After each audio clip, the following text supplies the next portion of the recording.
EVM हटाव या मागणीवर मार्कडवाडीचे ग्रामस्थ हे ठाम आहेत आणि तिथल्या ग्रामस्थांशी संवाद साधलेला आहे आमचे प्रतिनिधी निलेश खरमरे यांनी. पाहूयात. आय लव्ह यू मार्कडवाडी म्हणणारे हे ग्रामस्थ आता ईव्हीएम हटाव देश बचाव असा नारा देतात. खरं तर नेमका हा मुद्दा काय आहे आणि या मुद्द्याबद्दल या गावकऱ्यांचं काय म्हणणं आहे ते आपण जाणून घेऊ. आपण आहे मार्कडवाडीमध्ये आणि हे आहेत ग्रामस्थ. गेले 8 दिवस झालं ते एक वेगळा लढा या ठिकाणी देत आहेत. खरं तर त्यांनी त्यांच्या शर्टला एक बिल्ला लावलेला आहे, ईव्हीएम हटाव देश बचाव. नेमके काय भूमिका आहे आपण जाणून घेऊ. काय सांगताल, गेले 8 दिवसांपासून तुम्ही एक मागणी करताय?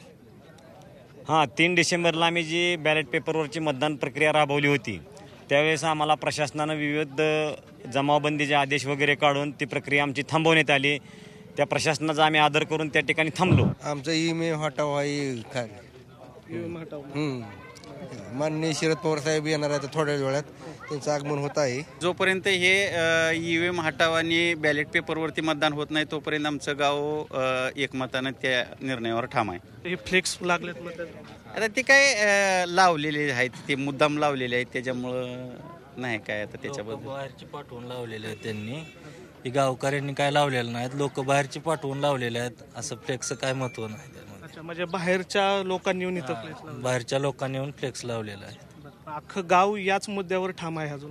हा, बॅलेट पेपर विकास एक मार्कडवाडी केंद्रबिंदू हित आहे आणि विकास कुठं आहे. या ठिकाणी आपण ग्रामस्थांच्या भावना पाहिल्या आणि या ठिकाणी जे अख्खं गाव आहे त्यांचं एकच म्हणणं आहे की ईव्हीएम हटाव, लोकशाही बचाव आणि जे मतदान झालेलं आहे ती प्रक्रिया पुन्हा करण्यासाठी त्यांनी या ठिकाणी लढा उभा केलेला आहे आणि त्या मागणीवर ते अजूनही ठाम आहेत. व्हिडिओ जर्नलिस्ट नितीन सांडूरसह निलेश खरमरे, मार्कडवाडी.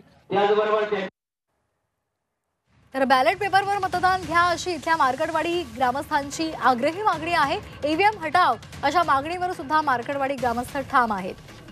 काही दिवसांपूर्वीच मार्कडवाडीच्या ग्रामस्थांनी मतदान प्रक्रिया राबवण्याचा निर्णय घेतलेला होता, त्यासाठी तयारी सुद्धा केली होती. मात्र गुन्हे दाखल होतील अशी प्रतिक्रिया आणि तसा इशारा पोलिसांनी दिल्यानंतर त्यांनी ही प्रक्रिया थांबवली.